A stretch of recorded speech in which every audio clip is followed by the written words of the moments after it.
কুমিল্লা ৪ আসন থেকে নির্বাচিত মাননীয় সংসদ সদস্য জনাব আবুল হাসনাত, আপনি একটি সম্পূরক প্রশ্ন করতে পারুন দয়া করে। ধন্যবাদ মাননীয় স্পিকার।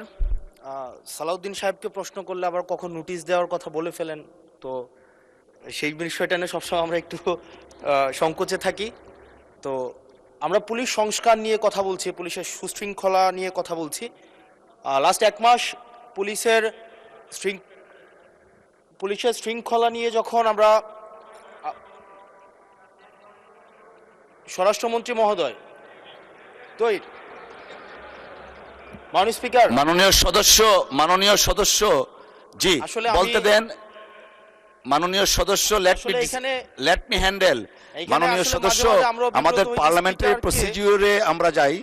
মাননীয় স্পিকার, আমরা যখন পুলিশ সংস্কার নিয়ে কথা বলছি,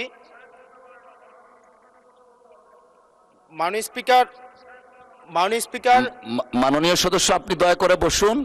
আমরা আশা করছি পরবর্তীতে আমরা সকল সদস্যগণ সংসদীয় যে নর্ম আছে, প্র্যাকটিস আছে, সেটা মেনে চলবো। Thank you. Yes, thank you মাননীয় স্পিকার। মাননীয় স্পিকার, পুলিশ সংস্কার নিয়ে যখন আমরা কথা বলি বা পুলিশের যে বিষয়গুলো, তৃণমূলের কিছু পুলিশের অনেক সমস্যা রয়েছে ইনস্ট্রুমেন্টাল। যেমন পুলিশকে যখন তদন্ত করতে পাঠানো হয়, ওই তদন্তের খরচ কিন্তু থানা থেকে দেওয়া হয় না, আর যেটা দেওয়া হয় সেটা কিন্তু অপ্রতুল। আমরা যখন পুলিশকে একটা কাজ করতে দিচ্ছি কিন্তু বাজেট দিচ্ছি না, পুলিশে একটা কালচার প্রচলিত রয়েছে, সেটা হচ্ছে ম্যানেজ করে নাও। এই ম্যানেজ করতে গিয়ে দেখা যায় পুলিশ দুর্নীতির বিভিন্ন কাজে তারা কনভেনশনালি জড়িয়ে পড়ে।